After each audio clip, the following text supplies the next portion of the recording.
Hello, everyone. Welcome to another episode in my Q&A about business, innovation, and managing life. So let's see. We have a bunch of questions here, and I have some questions for you guys today, but we'll get to that in a bit. Here's a simple one from Matt. As a British native, do you participate in Thanksgiving festivities? Well, I haven't lived in England since 1978.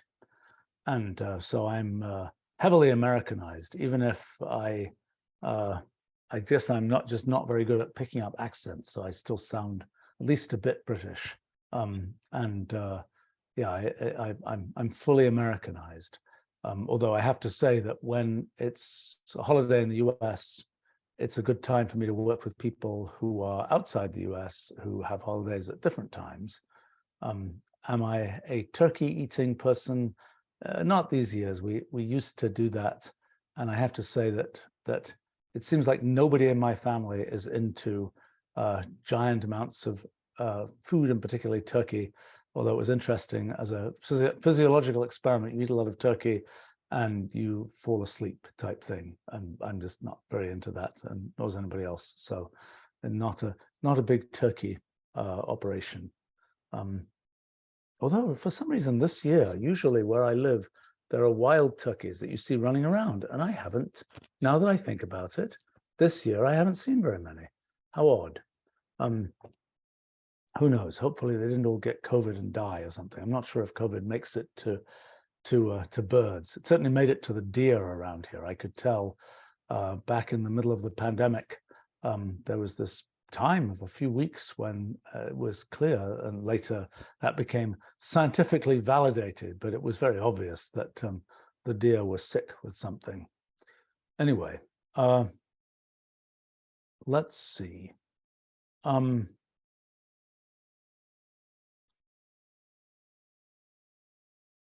So a question here about from Paolo. Do you ever use spreadsheets or other kinds of specialist applications to manage information, or is my main tool Mathematica, Wolfram language, etc.? You know, I tend to use our own dog food because I think it works really well and I know how to use it well.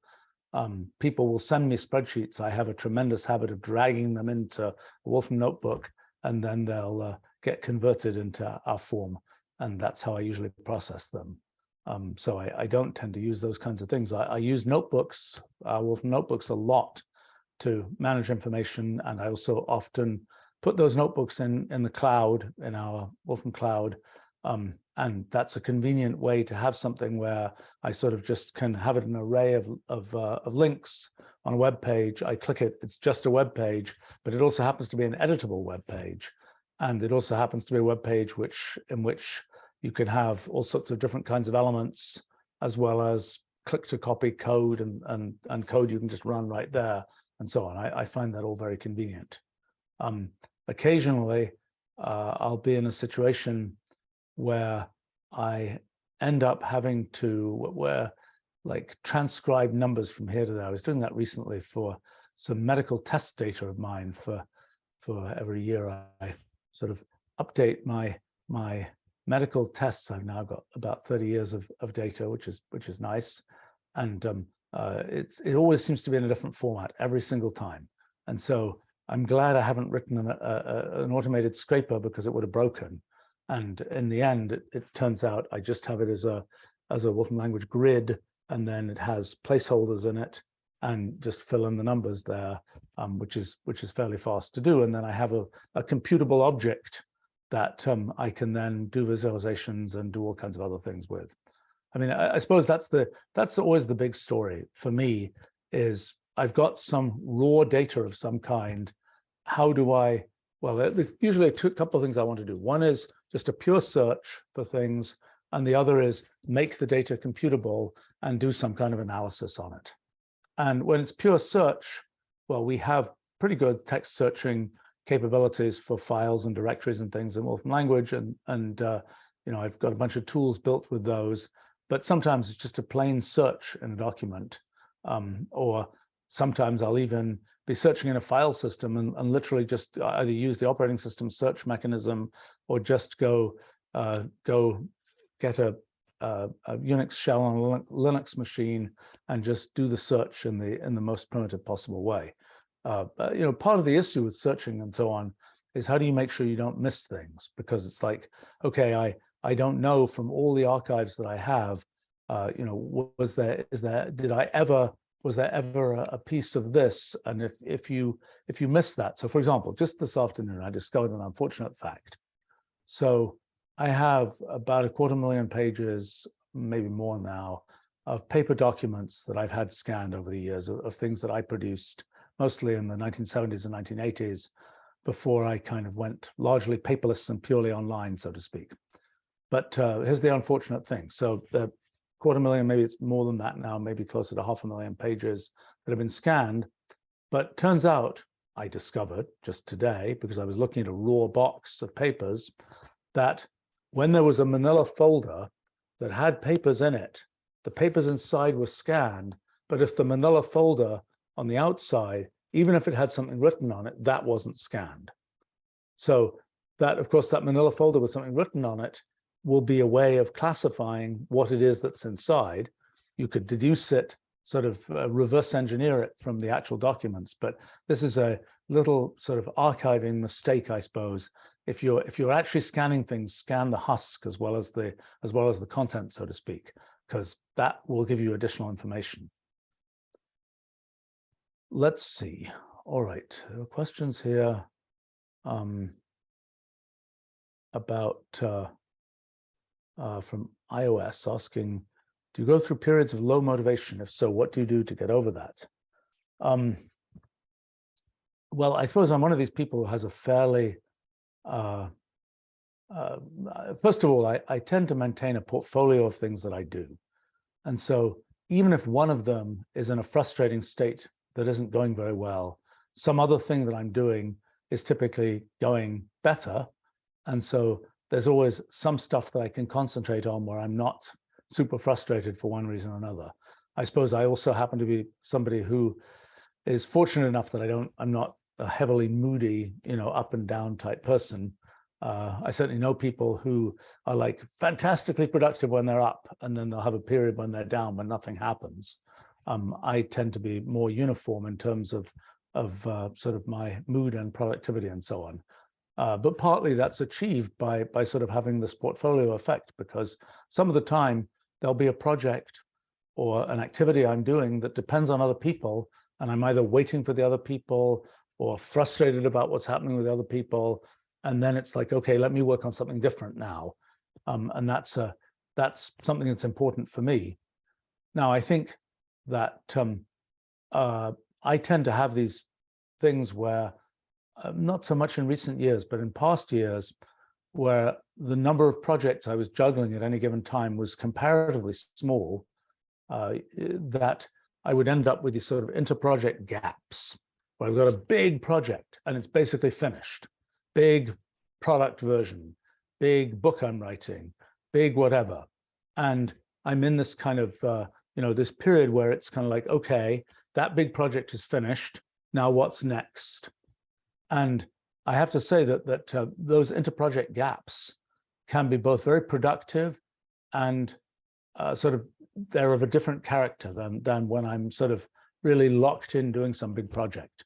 And I've tended to try to save up different kinds of activities for the time when there's sort of an inter-project gap, as compared to when I'm sort of systematically able to work on things and so on.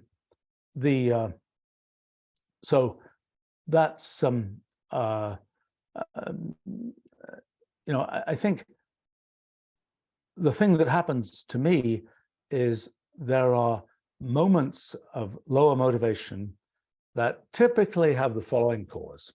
So I'm working on a project and I get blocked somehow on that project. Can't make progress, waiting for somebody else, waiting for something to happen, have to work on something else for a little while. And then I come back to that project. I hate that situation because if I'm working on a project, I'm kind of on a roll, I'm kind of in all sort of wound up to do this project. That's what I'm thinking about.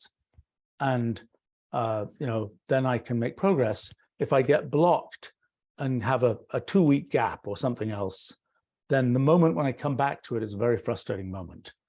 And if I'm lucky, I've left it in a place where I've got sort of a clean break of I've finished this part of the thing and I'm coming back and I'm going to start working on the next part. But I have to say that process of restarting a project when I was all ramped up for it and then lost that, and now I'm sort of rebuilding it, that's bad. And I have a bad habit of procrastinating a bit for a couple of days sometimes when it's a question of restarting that project. And I suppose for me, working with other people, almost as babysitters, but not quite, in kind of getting me to sort of reread what I've already done, if it's a document I'm writing, or sort of re-engage in the thing, it helps me to do that. And it helps me when other people are enthusiastic about the project or seem even interested in it.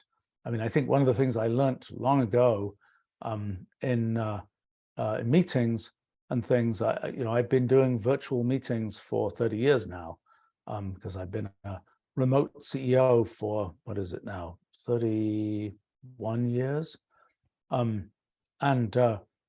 One of the things I learned, this was an early learning from about video meetings back 20 years ago or something now, is the one thing that is just sort of disastrous, or maybe this has changed now, I don't know, but back in those days, I always felt this way, that if you have a meeting where people are on video and half the people in the meeting are profoundly not paying attention, it kind of kills the mood of the meeting.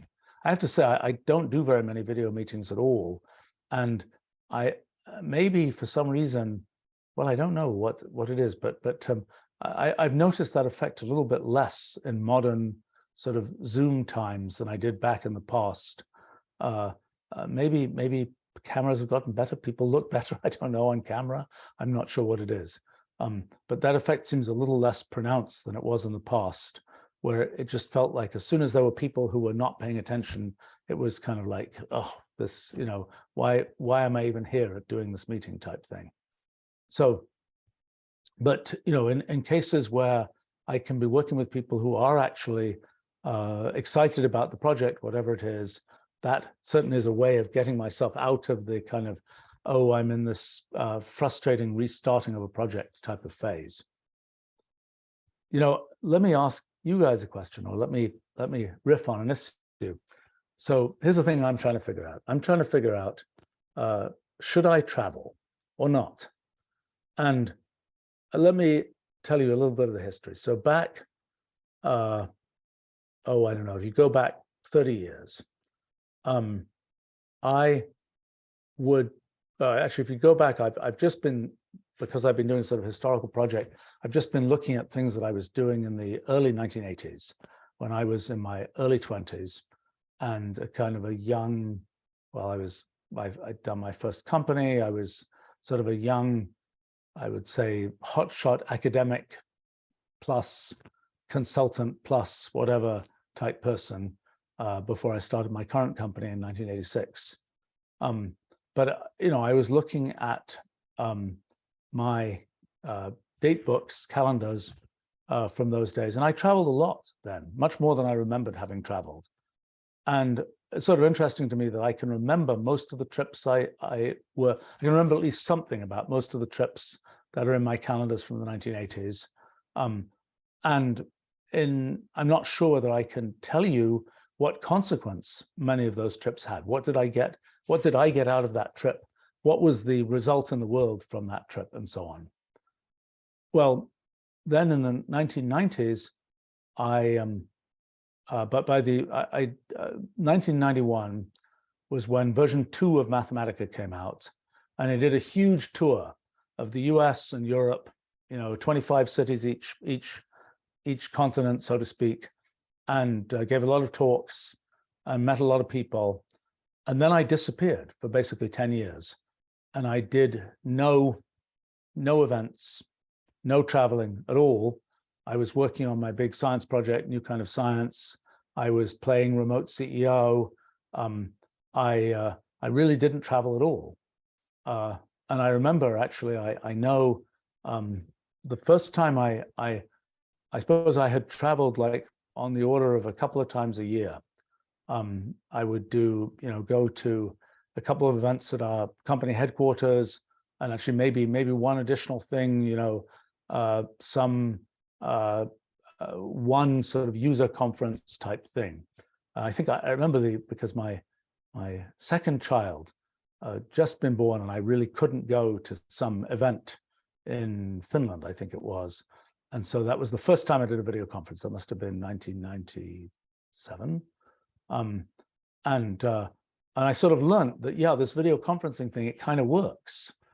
And that was, to do talks and to participate in conferences that way. And so anyway, in the 1990s, I traveled basically not at all. Then at the beginning of the 2000s, 2002 and 2003, my New Kind of Science book was finished, and I did another sort of grand tour visiting that was just places in the US, and I don't know, 30 places or something. And, it was a sort of a fairly high budget, high intensity operation of a few weeks, charter a plane, fly around to lots of different places, and that was it, type thing. And that was around 2002, 2003. Then for pretty much a decade, I again did rather little traveling, and I kind of I set up a video conferencing studio in my basement that was kind of a high-end thing, and for a long time, when people I'd get all these invitations for to go and give talks and such like, and I would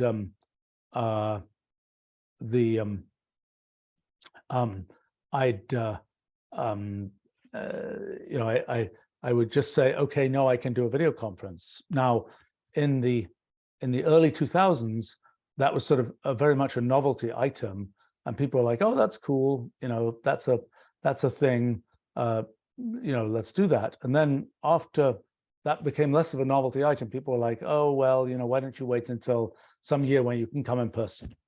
And it's like, okay, fine, probably will never happen, but might happen. Then, let's see, when actually the very same child whose birth caused me to do that first video conference was much older, she was like, hey, traveling is fun. You get all these invitations, you turn them all down. Why don't you give me the invitations and I'll pick the ones that seem fun, and you go to them and take me along, type thing. And so I started doing that, and we went to places all over the world, and that was kind of fun and interesting. Typically were very high intensity trips where I would just do lots of talks and meetings and all that kind of thing, that all seemed to work fairly well. And then my children grew up, so to speak, and so they were not in this we want to travel type mode. They'd been doing the two children of relevance were sort of doing online high school for a number of years there. So that was a convenient thing if you want to travel sort of around the world. That's something that works with that, so to speak. So I traveled for a while in a, go to a place, often somewhat outlying places around the world, do sort of very high intensity trip where visit, give some talks, visit some companies, visit some schools, visit different kinds of places, maybe make if there is a tourist thing to see, make sort of a perfunctory trip to the tourist thing, but that's not my main interest. Occasionally see other things like museums and so on, particularly, or other kinds of places and things of sort of unusual interest and so on. But then, so meanwhile, okay, so after that period of time, that was probably, when was that? That was 2010-ish, I suppose, and a little bit beyond that. Then I sort of had a tale of going to a bunch of business conferences, sort of separate from that. And I've I think this is, I'm rambling horribly because I haven't really organized my thoughts properly about this, but I went to all kinds of business conferences, and one criterion is if you get invited to give a fancy talk there, go. If you don't go. That's sort of okay up to a point, except there's a lot of work to do the fancy talk. And sometimes it wasn't clear that I got more out of going as a result of giving the fancy talk than I would have done by just meeting some people there. Well, so then I went to a bunch of business conferences. I'm a fairly meticulous keeper of trip reports. And so I have, detailed information about who did I meet in each place and so on. And, the purpose of going to business conferences is to do business, so to speak. And so there's a sort of an important question of, so what was the follow-on to those kinds of things? Now, I think my own sort of business development team maybe was less effective than it might have been at being able to follow up from sort of high-level interactions that I had. But I have to say that my the results from all those kind of, a lot of those business conferences, the results were unconvincing as I look at them. Now, often what happens is you'll go to a conference and conferences have this sort of cycle of, at the beginning, that's kind of like, somebody's put a bunch of energy into them. And the very first one, nobody knows about it yet, so nobody comes. By the second one, maybe that's sort of the peak. And, lots of people come and it's all exciting. Maybe it keeps going up for a while. And then eventually, the conference gets sold to a conference aggregator or something, and then it's all sort of downhill from there. And so, there are times when it's like, okay, there's this thing that is going to be good for a couple of years, and then not so good. And, how do you pick when it's good and so on? Another thing that I've tended to do is when there are like professional society type conferences, I take the point of view, I live near Boston, and every 5-10 years, one of these professional societies will have a conference in Boston. So it's like, okay, I'll go, I'll go check it out when I can just drive there and it's all easy. And the other years when it's, traveling around the country or the world, it's like, I'm not going to interact with that. And that's again, that's probably a reasonable point of view there. But the thing that I'm trying to figure out is I have lots of invitations to lots of places. There are lots of conferences I could go to.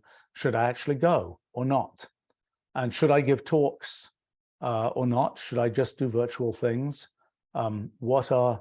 What's the sort of value in these kinds of things? And it's always complicated because if you give a talk to 500 people, it's a fine event. There are lots of people there who might hear what you have to say, but with an audience that big, you have very little personal interaction at all. I mean, maybe people come up to you afterwards and you have a conversation with those people, and that's a smaller group of 10, 15 people or something. Quite often very interesting people will come up to you afterwards, together with people that you would be happy to not be interacting with. That's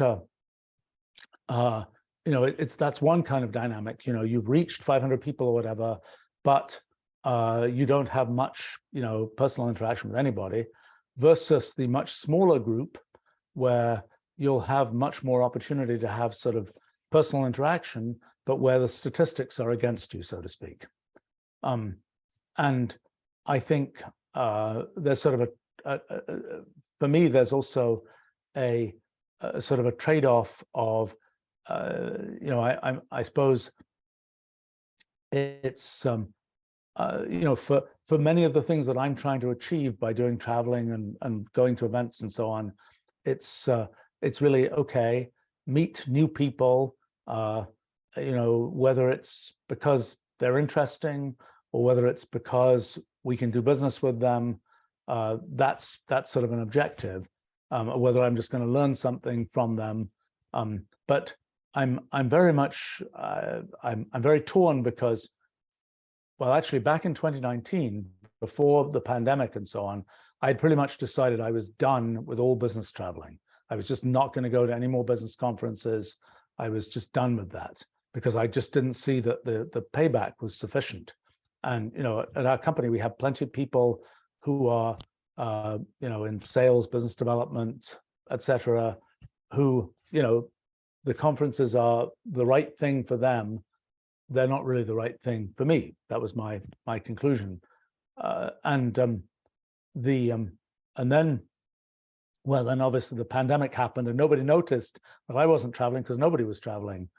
Another thing that happened is I started working on a physics project, and that means that the range of types of venues in which I can, where I get invited to give talks and things, has vastly expanded to, in addition to sort of computation, technology, future type things, there's also all of the sort of physics, mathematics, theoretical science type stuff, philosophy, et cetera, et cetera, et cetera. A big range of new kinds of things that sort of I think lots of stuff to say about, and where I'm interested, I have a framework into which to fit interactions that I have with people about those kinds of things.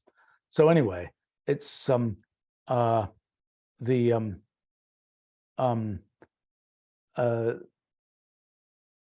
yeah, okay, this is interesting. Okay, people are giving some feedback here about talks they've been to. This is very interesting and useful to me.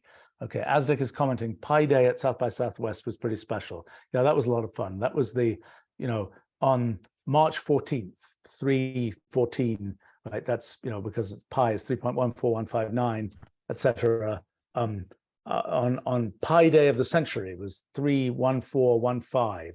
March 14th, 2015, we happened to coincide with the South by Southwest conference. It was also at a time when South by Southwest was, I felt, at one of its sort of peak, at a kind of a peak peak performance. And my test of that is I would go to South by Southwest and I wander around there, and I would keep on running into people I knew, and people who I hadn't, it was a great sort of meeting point. But it happened to coincide with this Pi Day of the century, and so okay, this is one of these funny stories. So a person who senior person at our company now, slightly more junior then, who organized events at that time, I made some comment about doing something at South by Southwest for Pi Day of the century, and I said, let's get a big pie. And so unfortunately, this was one of those CEO is misunderstood moments, because the result was she was calling around all kinds of bakeries around Austin, Texas, to find a big, apple pie or something like that. And there's some meeting where it's like, no, not that kind of pie. I mean a Greek letter pie type thing. Anyway, we organized a little event to sort of celebrate the actual second of 3.14159, et cetera, et cetera, et cetera, that corresponded to Pi Day, and that was kind of fun. And we still have the Wolfie costume that was got for that Pi Day, and that was a nice event. And there are these sort of unique events that sometimes come up, and we've done a number of online ones. For example, celebrating the 100th anniversary of the lecture that Moses Schoenfinkel gave about combinators. That was sort of the first example of universal computation. That was in December 7th, the original lecture was December 7th, 1920, and we did that in 2020. But yeah, that was fun, and that's always a sort of a when one has one of those unique things, that one has to sort of think realize it's going to happen, and then do something about it.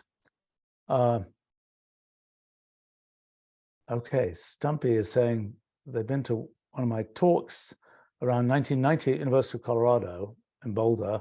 The reason they purchased a NeXTSTEP computer, because it included a copy of Mathematica. Yeah, well, that was Steve Jobs' calculation of making this deal with us to bundle Mathematica with the next computer, was that people would buy computers just for the sake of not having to buy the software.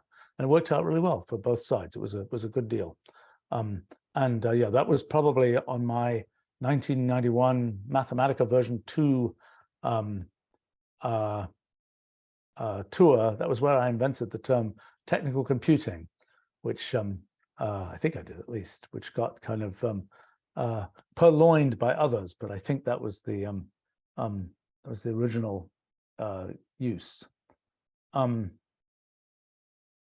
Parker is commenting that a lot of people are deep in mainstream university discourse, and it's good to have talks to open up and stimulate curious people.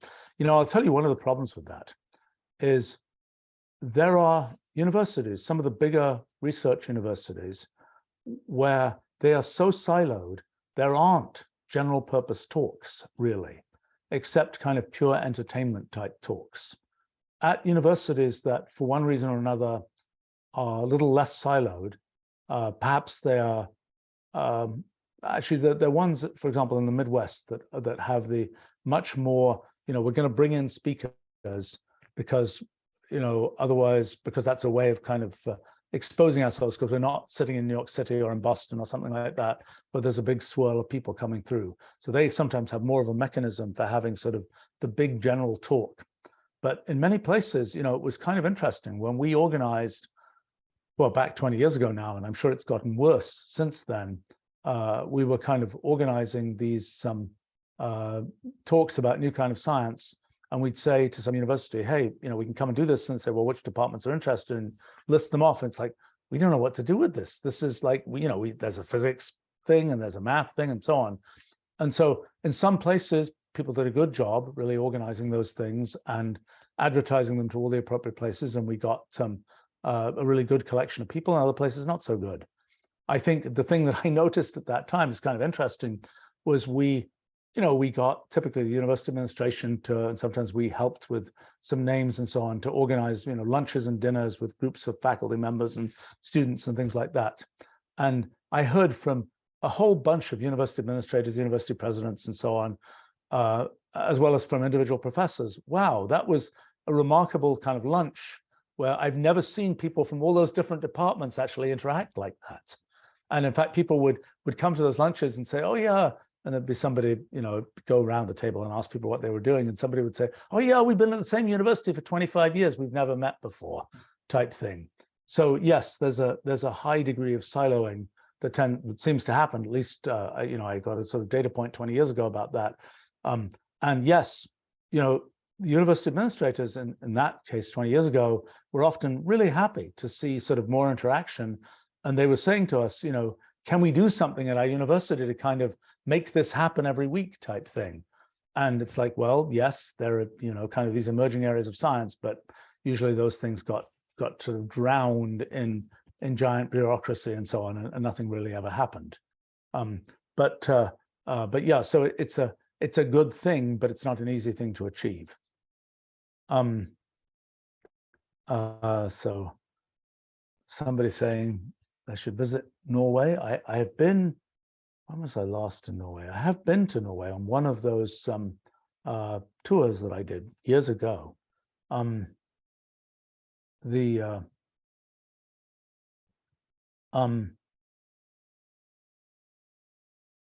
Let's see.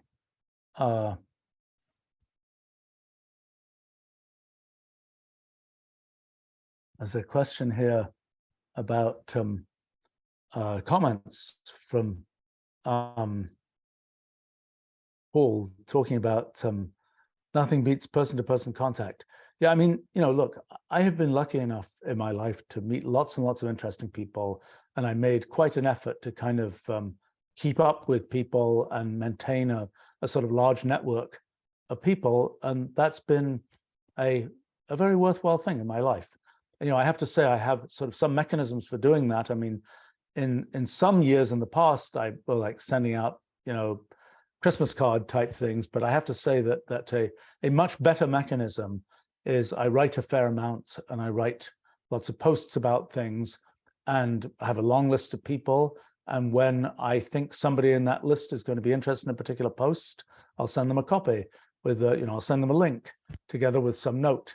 And I found that's a very useful way to stay in touch with people, and a useful way because what you find is, what I find at least, is, you know, I'll know people for years, and you know, then there'll come a moment when there's something where there's really a sort of direct interaction. It's really worth having because there's some project, there's some connection that wants to be made, whatever else. But you know, it's important to kind of have that sort of, and I find it, I don't know, I like it, having the sort of continued connection, so you kind of know each other, and then when the dramatic, oh, let's work together on this thing moment comes up, you actually know each other well enough to know that that makes sense or doesn't make sense or whatever. You know, I've tended to do that. Now, I will say that, you know, what I also have done forever is I maintain a list of, if I'm in place X, who should I see then? And that includes, you know, utterly obscure places around the world where, you know, I may never go there in my life, but if I happen to be there, I don't want to forget, oh yeah, there's this person I know who lives in this obscure place. Absolutely, I should see them. And also realistically, it's a you know, I'm if I'm going to go to some place, I'm really interested in interacting with the locals, so to speak, not just, you know, going to the conference hotel or the tourist hotel and hanging out there. That's you know, one can do that anywhere, so to speak. There's a yeah, I mean, I think the thing that I'm sort of trying to figure out is there's sort of many different kinds of interactions somebody like me can have. I can go and give a talk at a university. I can go and meet with something I like doing, meet with some group of students and just, you know, talk to them and ask them about things. I find that very interesting. You know, if you go to different countries around the world, one of the things I've noticed is, well, research universities are kind of similar all over the world. If you go, the lower you go in the education sequence, so to speak, the less similar you'll find things are. And it's sort of interestingly different at the high school level and things like that. You also find companies, some aspects of companies are the same, or at least superficially the same all over the place, but other aspects are really not the same. And when you dig even a slight bit below the surface, they're very much not the same in different places. And that's always interesting to see and to get intuition, for me at least, to get intuition for, in terms of sort of what happens in other parts of the world.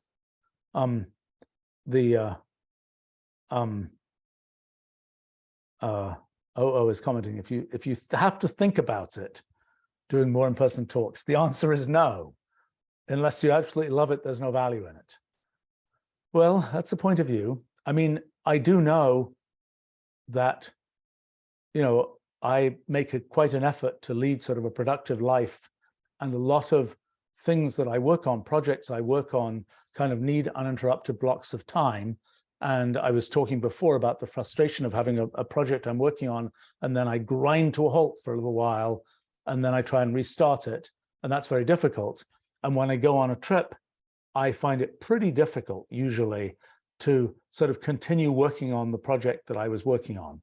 It certainly helps that the technical infrastructure is mostly there to do it.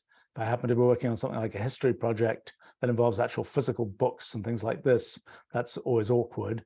But the physical infrastructure is there. But typically, if I'm going on a trip, it's because I have, you know, morning to night packed, you know, meetings or activities or whatever on that trip. And so I won't get a chance to do my project. And for me, at least on any given day, there's a certain kind of floor of activity that comes from sort of corporate email and other sort of being a CEO activities, so to speak.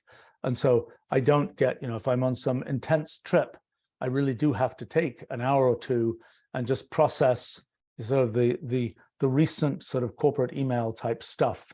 And so between that and whatever I'm doing on the trip, I will not get my project done. So there'll be just sort of a gap in the project. Now, if I can time that moment to be the time when, oh, I'm in this inter-project gap between two projects, fantastic. But that's really hard to do because you typically have to set up some fancy trip you're doing some considerable time in advance. Although I have to say, one of the features of modern times, seems to be that some kinds of things have a shorter lead time than they used to have. I mean, it used to be the case that people would routinely be saying, will you give a talk a year and a half from now? And it's like, well, I don't know. I have no idea what I'll be doing a year and a half from now. You know, and a few times in my life, I've had situations where, for example, when I started building Mathematica and Wolfram language in 1986, I had been working on a bunch of science stuff before that, and there was a big sort of tail of, you know, talk invitations and this, that, and the other. And I just eventually said, I'm sorry, I'm working on a different project. I'm not doing this right now. And that was, but many of those have been sort of, you know, started to be set up a year and a half in advance when I really didn't know what I was going to be doing. But it seems like now, a lot more of the time, one's getting things that are like a month or two out rather than that far in advance. But even that, for me, it's like, well, this next few days, I'm trying to finish some particular project. If I get the project done by the end of the weekend, which is conceivable, optimistic, but conceivable, then that will mean that certain things next week I could do, and otherwise I don't want to do them because I want to keep going on this project. So it's, you know, that's one of the challenges there. And I have to say, though, a few times on some trips to, quotes, random places around the world, I did set those up at rather short notice, and they were fine. I mean, it took more effort, and it took contacting all these people. Oh, I'm going to be in this place. I will say that one of the things that was for a while, particularly when I was traveling with my children, you know, for a while I was always using some kind of anchor event. You know, give this talk in India, whatever else. You know, okay, then we're going to go to India and go to a bunch of other places, or whatever it is. And then after a while, we realized just pick a place. There's always stuff for me to do in that place, and then decide, you know, and then figure out what there is to do in that place. And I have to say that ended up working out just fine. And often the anchor events were horribly anticlimactic relative to everything else that was set up, so to speak. And it didn't really matter when they just went away completely. And that meant that the lead times could sometimes be smaller, because it's like, we're going to be in this place, you know, visit these people, whatever. Oh, they're not there then. Okay, well, so be it. And, you know, but if we set it up 3 months in advance, they still might not be there. And or they might disappear at the, you know, a day before or something. So it doesn't seem to, you know, that improves that, so to speak. But I think, you know, for me, I mean, another thing that is interesting to me is getting sort of intuition about business and life in other parts of the world is just interesting to me. Although, yeah, I think anyway. So I think somebody is talking about St. Petersburg. I was last in St. Petersburg. When was I last there? I did a trip to must have been, oh gosh, it was an anchor event, which was a Wolfram technology conference probably in St. Petersburg, actually. When was that? Maybe 10 years ago, a little bit less than 10 years ago. It is a nice city. Have I ever been to Luxembourg? Somebody else? No. Yes, I believe I have, but only just drive through. I've never really visited there. Yeah, RBS is commenting, how about meeting people who don't go to universities but are really engaged in doing projects? You know, universities is just a convenient place because they tend to have big auditoriums, because that's the business they're in, so to speak. I've also, you know, that can also happen at some, you know, government lab or some other place like that.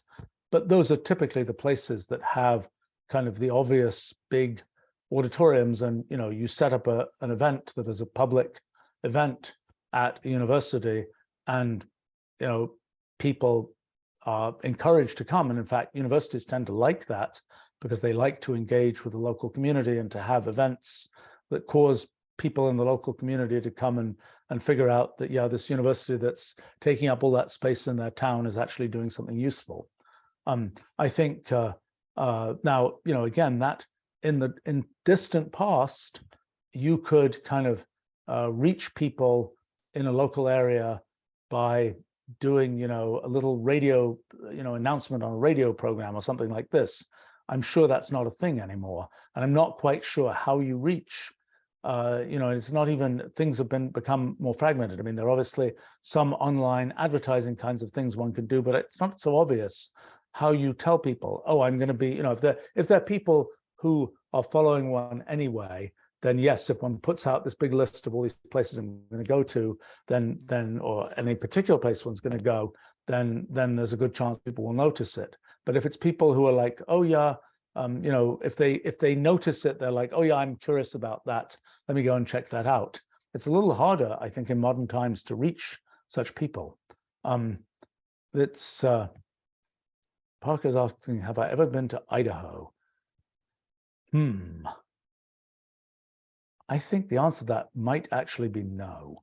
I'm not sure. I've been to, at times in my life, I've been a user of charter planes. And sometimes, when the range of the plane is such that, you do that great circle route and you got to stop somewhere.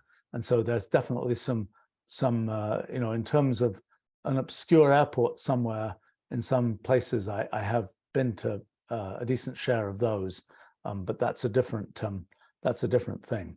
I have to say that that's another complicated trade-off with traveling, is kind of what, and I think I had a period of time when I really said, if it's worth me traveling, it's worth spending the money to make the travel be as sort of quick and undisruptive as possible. And that was actually a pretty good mechanism during sort of one of the decades when I really didn't travel much, because it really meant that there were times when I would do some trip and it was really a worthwhile trip, and it was expensive and it was easy and it was sort of worth it.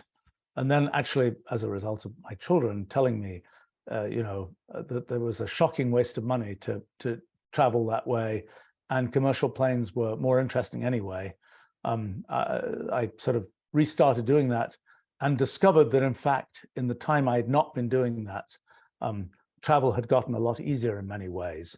And also sort of, Wi-Fi on planes and so on had come into existence. And so all of that was much easier. And I think, so that's, but one of the things with traveling and visiting places is this: if you go to a, let's say, more obscure place, the likelihood of having good engagement with lots of people is much higher. If you go and do an event in New York City, it's super difficult to get more than a tiny audience. Sometimes that audience will have some really interesting people in it, but it typically won't be that large. And whereas you'll go to some other place and you get a much larger audience, it'll also have interesting people in it. Maybe they won't be people that are as much in the swirl as the people who are in New York City, but and so it's a sort of a trade-off. You can be in a bigger fish in a smaller pond, or you can sort of go to the big ponds and end up being a pretty small fish there. And I think that's a thing where, as I've thought about sort of doing events in different places, there are places that are extremely unattractive to do them, because it's kind of like, you go to New York, for example, New York City, and it's like, well, you can go to, Columbia and NYU and this place and that place, and maybe one or two of these big talk series and so on. But each one is a separate micro population in this, and it doesn't feel statistically very, very significant, so to speak. Even though sometimes, one of the things I'm always struck by when I do things in New York, you'll give some talk in some lecture series, and afterwards, quotes, random people will come up to you. It'll be a stream of people where, their name. It's like that person happens to live in New York and happened to come to this thing. and which is sort of a different weighting of kind of how things work. But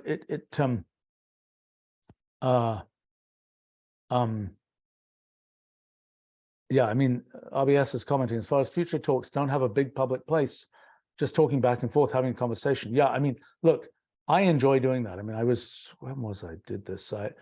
Typically when I'll go to universities, for example, one of the pieces of what I'll do is, maybe some big talk. And again, I'm not sure I'm going to do these again at all, but I've done a certain number of these. I do sort of a big talk, and then I do some, invite students to come to some kind of Q&A type thing. Invite some professors to come to sort of some kind of lunch-ish, maybe with or without the food type thing. And then sometimes, another thing I like to do is visit like labs and things like that. I have to say that can sometimes be, I will admit, a little bit deadly, because it's like, but I find it, I really like seeing when I'm talking about physics, chemistry, whatever else it is, it's like, I want to see the actual lab. I want to see the actual equipment. The reason I say it can be deadly is because I don't know who else visits these labs, but you end up sometimes getting treated to this sort of giant lecture about what happens in this lab. And it's like, look, I know this stuff more or less. I just want to see the actual device. And, that's the thing. And really, I can, if I want to read your papers, I'll go online and read your papers. Maybe that's me being kind of selfish. Although I have to say, I think insofar as there's useful feedback I can ever give, it's usually as a result of seeing something I haven't seen before, like you actually see the experiment, so to speak. But that's something I kind of like to do, but it's something that is a little bit hard to choreograph, because otherwise you wind up with, at least I've found that I've wound up in these situations where it can be a very, not a high bandwidth interaction, so to speak. But the challenge for small groups are great. I have fun. I find them more interesting in many ways.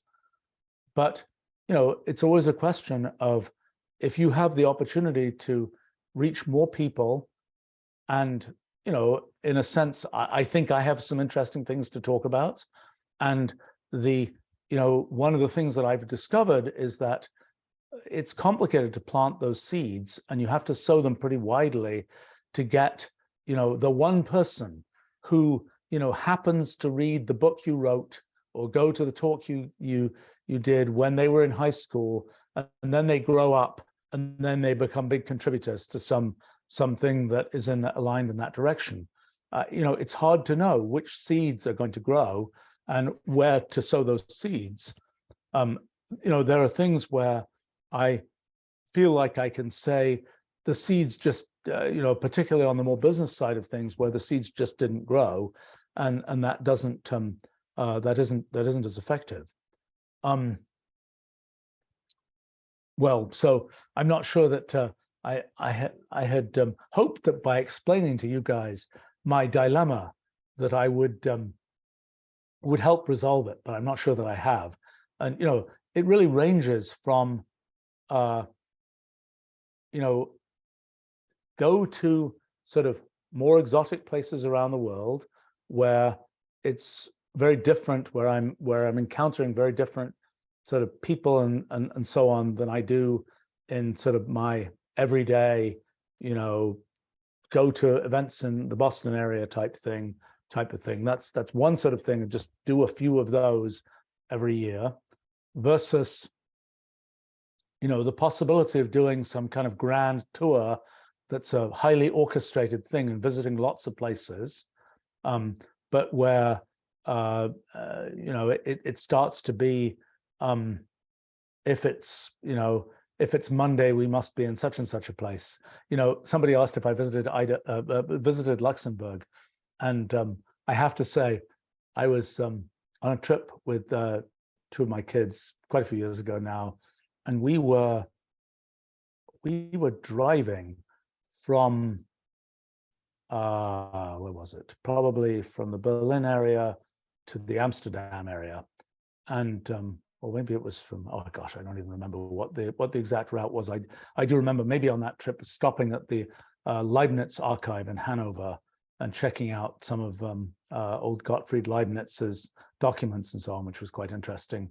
But on that trip, my two kids, their daughter and one of my daughters, one of my sons, one of my sons who's a very clued individual in many ways, but a sort of one of these unforgettable stories was of poor situational awareness was him saying, you know, we're driving along saying, what country are we in now? And I think that was the time when we were driving through Belgium at least, and maybe a piece of Luxembourg. All right, that's a bad, you know, it feels like bad situational awareness when you have to say, you know, what country am I in right now?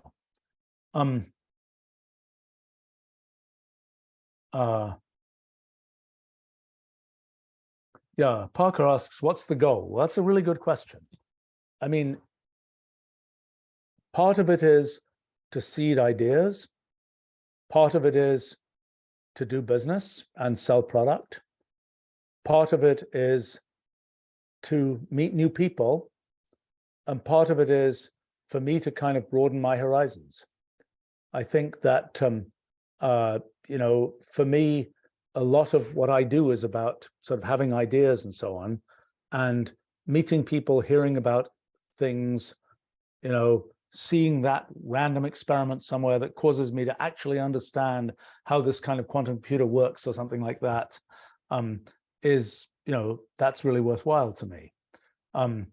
But I would say, you know, it's also the case. Yeah, right. So those are the goals, and because there are multiple goals there, that's why it's difficult to see. I mean, if my only goal was sell products, that's a much better defined, or make deals. That's a much better defined kind of set of targets.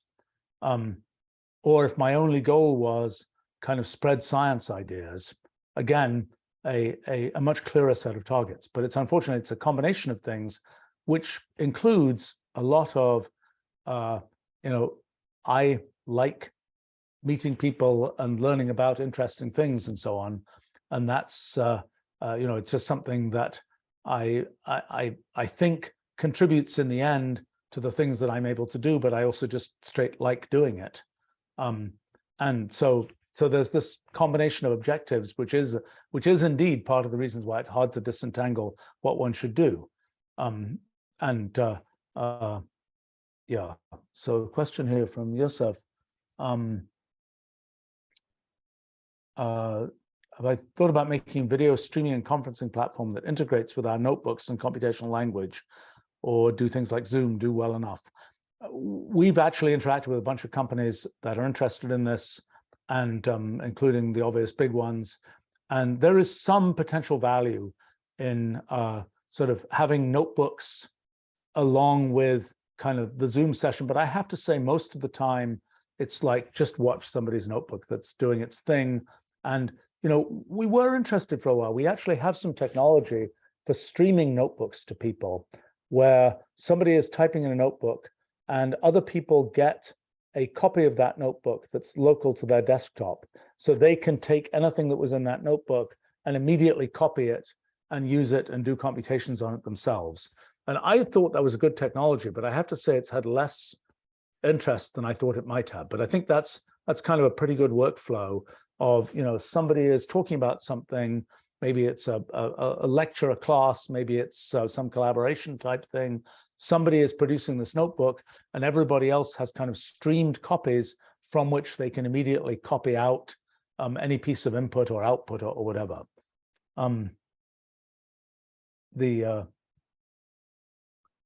Memes is suggesting you could periodically host Wolfcon.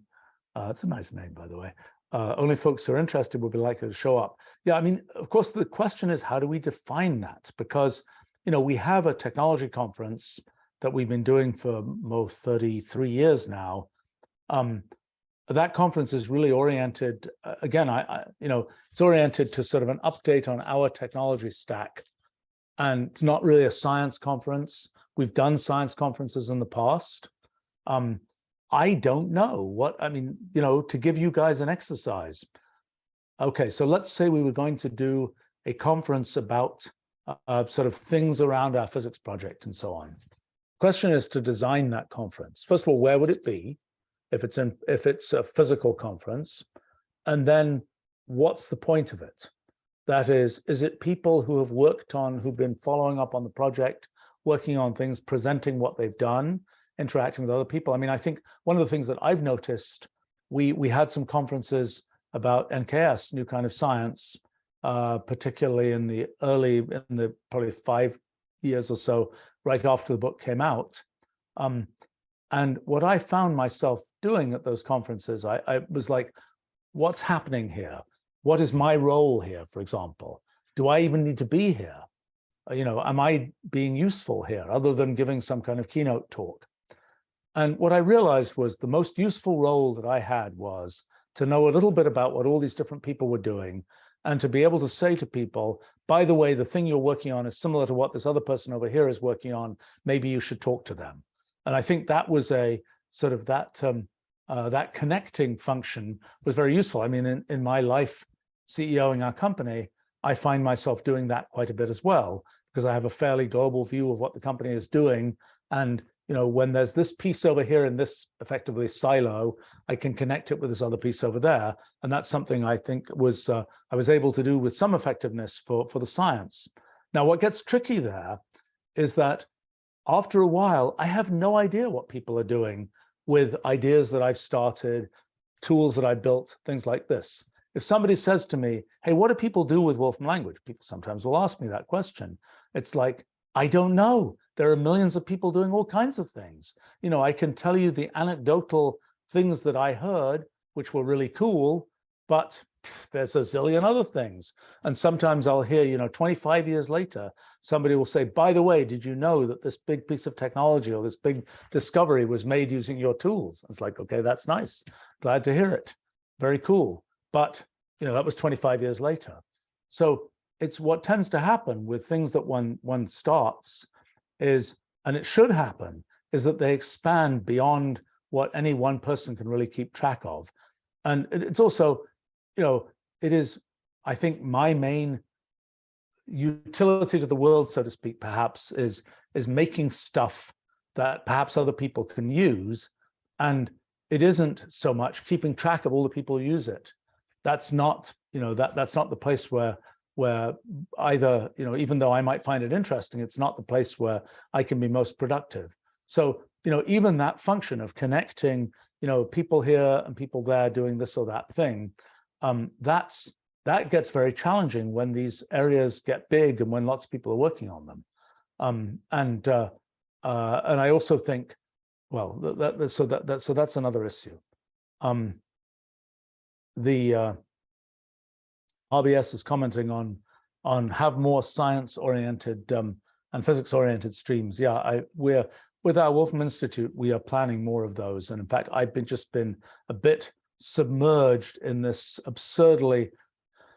project that I've been doing about the second law of thermodynamics that, as I think I mentioned in previous streams, I actually started 50 years ago in 1972 when I was 12 years old. And it's kind of crazy that 50 years later, I'm finally finishing this project, but I feel like I better actually finish it this time. And I started working on it in, I think, August. And I'm like, I thought I was going to be done by now, but it's still got quite a tail. And in fact, what I'm doing right now, sort of an interesting methodological thing. So I did a bunch of stuff about the science of it, which I think is fairly interesting. But then I'm making some claims about how this field kind of went astray, maybe 130 years ago now. And I feel like, hey, I better do my homework and make sure I actually know what people did at that time and what people have done since, although most of the work was really, really concentrated at that time. And things got locked in at that time. People came to believe things that they believed ever since and that the textbooks parrot over and over again, and which I think just aren't quite right. And but then what I felt that I need to do is go back and say, why did people say this 130 years ago, and 150 years ago now, actually? Without knowing that, I don't feel sort of confident that I can say, hey, I know something better. And so it's just turned out to be the history of this particular area of science, which appears to have never been written in any systematic way, is just much more complicated and ridiculous and crazy and messy than I'd ever imagined. I knew some pieces of it, but I didn't know how complicated it was. And I didn't know the extent to which there were these different strands, where there's some people doing fancy math type stuff, there's some people making grand claims about the future of the universe, and there's these different sort of strands, and they all interweave, and people kind of say, well, I can make these grand claims about the universe because there was other people over here doing this mathy stuff, but they didn't really check into what they did. And it's like, well, actually, the mathy stuff is a lot more specific than you think it is. It doesn't allow you to make some of those grand claims.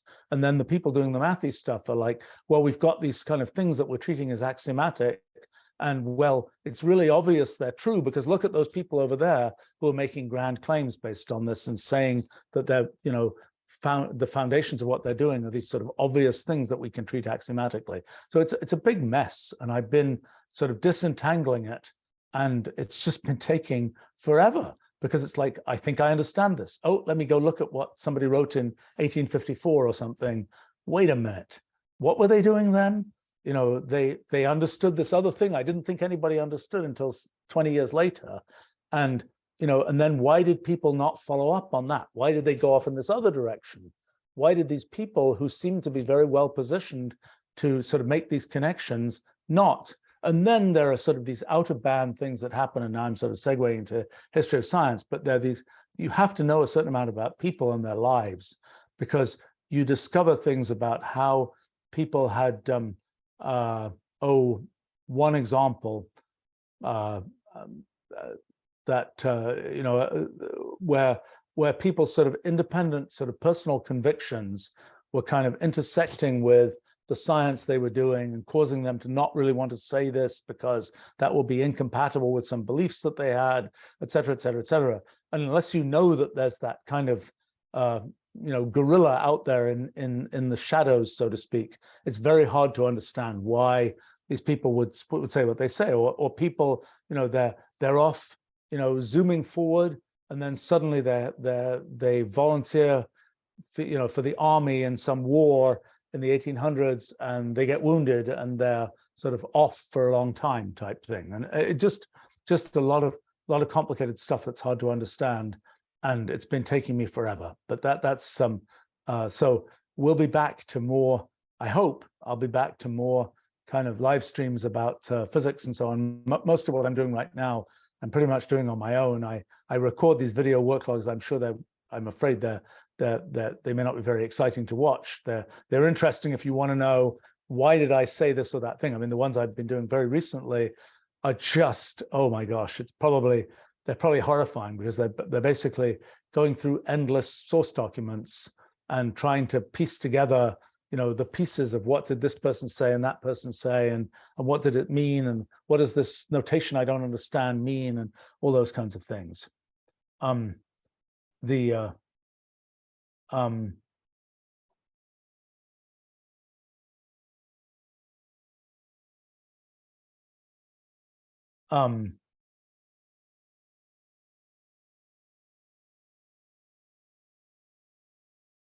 Yeah, right. Well, Stephen is commenting here. If I were you, I'd make appearances conditional with a personal request based on your curiosity. Yes, I have to say I do that.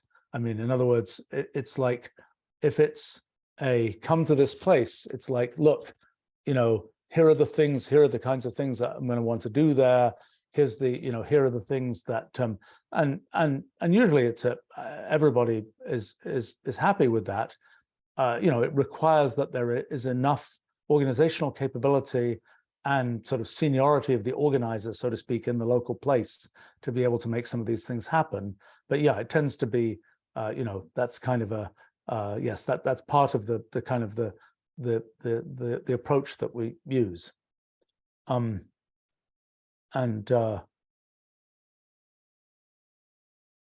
So Paul is commenting, wouldn't a conference on the physics project in collaboration with a big university help disseminate ideas within the academic community? I don't know. I think, you know, we are actually, there's a conference coming up, well, at least one, maybe more than one,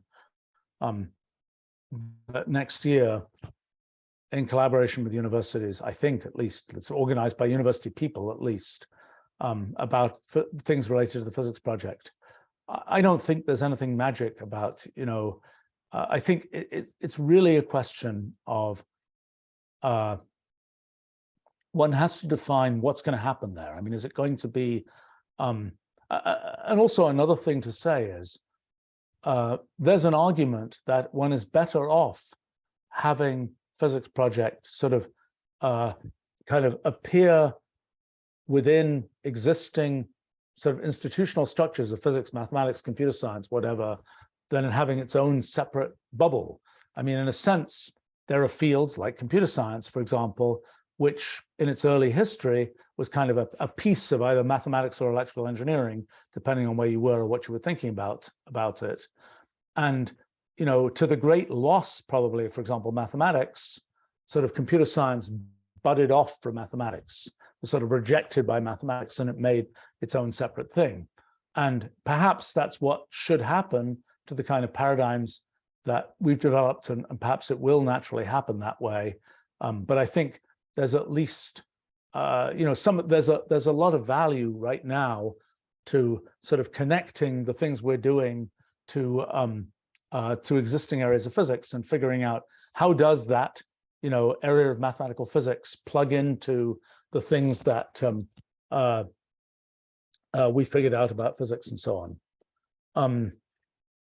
But yeah, you know, it's a, I have to say, for example, we have our winter school coming up about the physics project, which I think I should advertise still, although I know we got a huge number of applicants, which is great, very good applicants from mostly the academic community. And I view that as sort of a good sign that, you know, the word is getting out, that that things are becoming more and more known and active in that area, and that's so I think, I'm not sure, you know, it's very hard to know. I mean, it's you know, what amounts to kind of the marketing of ideas is a complicated matter, and it is not, it's challenging sometimes, because when things are original enough, there isn't an existing infrastructure. If you try and connect them to the existing infrastructure, it's challenging to do, and you often have to distort those ideas, that paradigm, to have it fit into the existing infrastructure so it's promotable there. I mean, I saw this happen with the field of complexity research that I was much involved in, kind of, I suppose, initiating in the early to mid 1980s, that, you know, there were places where there was a big sort of thing about, you know, complexity in economics, in social science, and wherever else. And you could sort of attach things to that freight train, but once attached, they weren't what you started with. They were something very specific, which usually ended up with use computers to do this kind of thing, rather than use the kind of actual scientific ideas about sort of how complex behavior arises from simple rules and things like that, that to me are the sort of core basic science of that area. They ended up being more things that were more sort of applied use of computers type thing. And they really, you know, the good news was you got them attached to a sort of an existing institutional structure that could pull the thing forward and get people involved. The bad news is the thing wasn't the same anymore once you did that, and it was very watered down relative to the much more original thing that it started off from. So it's challenging to connect those things. Let's see.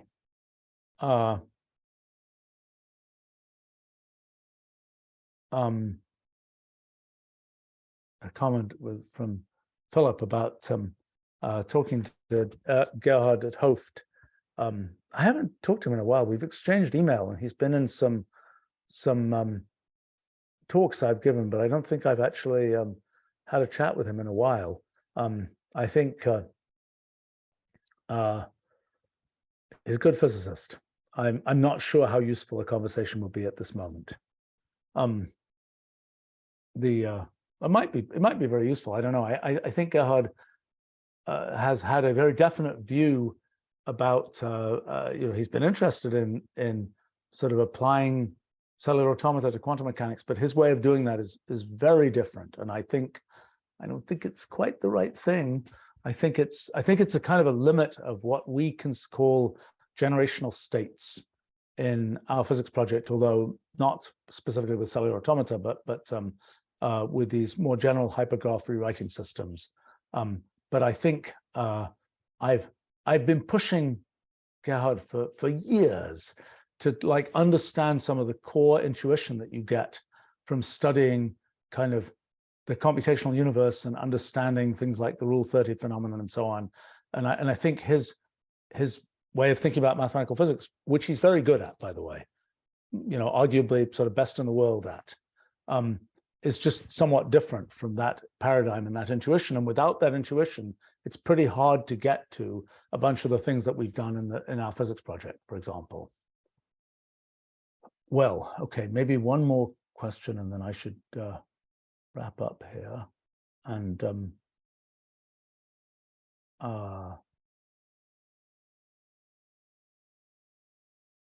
there's a question here from Kefalas. How come I wasn't at the Apple keynote when Intel Macs were announced during this demo of Mathematica? That was Theo Gray, a longtime person I've worked with, who was the on-stage person there. He was the person who'd been sort of beavering away for some time trying to actually, this was when Apple sort of moved from being based on the Motorola 68000 chip family to being based on Intel chips before they pivoted again to their own ARM-based chipset. But this was, I don't know, maybe how long ago? 20 years ago, maybe something of that time. When Steve Jobs had said to us, "Can you do this port of this very complicated piece of software?" Although I think pretty decently software engineered piece of software to these, to this new platform, because that'll be a good way to demo to people that really a complex piece of software can be ported and runs efficiently. And so Theo and some other people on our team were out in California doing that until, and I think until sort of hours before the actual keynote. And that's not quite that's not quite my scene, so to speak. And I was, I think that was a good moment for, I think Theo had a lot of fun, and we achieved something useful for us and for Apple, which I think was good all around. And it's one of those things where some of these sort of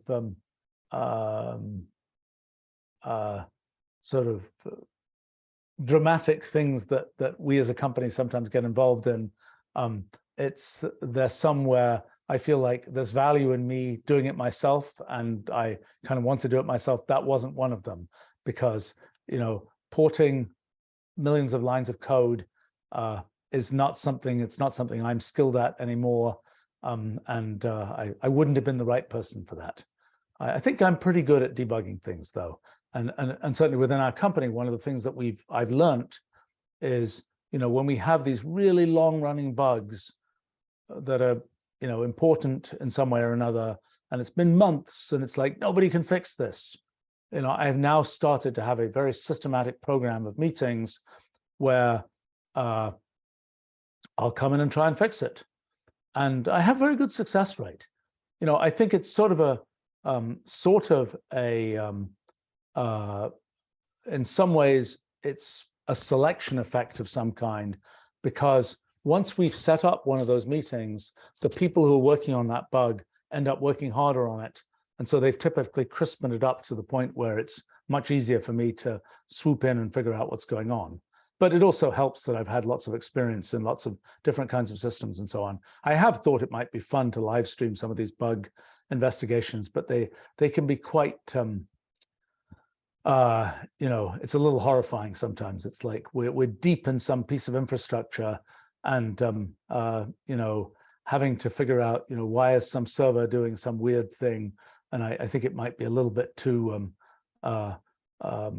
I don't know, a little bit too deep in the weeds for things. Okay, there's an interesting question at the end here from 0x, which I maybe should come to another time. Is it worth moving to the US from the UK, Europe to pursue a career in science, mathematics, or engineering if one wants to change the world? You know, that was an issue that I faced back in 1978. And at the time, that was my conclusion, but times do change. And it's an interesting topic, and I'm happy to talk about it another time. All right, well, thank you all for particularly your input on my still unresolved conundrum of to travel or not to travel. And thanks for telling me what I would tell myself, which is you have to understand what the objective is if you want to know what the answer to the question is.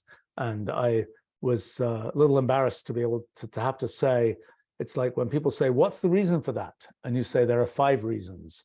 That's usually not a good sign, but it is the case that there's sort of a multifaceted problem. All right, well, thanks for joining me, and see you another time. And if you're in the US, happy Thanksgiving, and talk to you another time. Bye for now.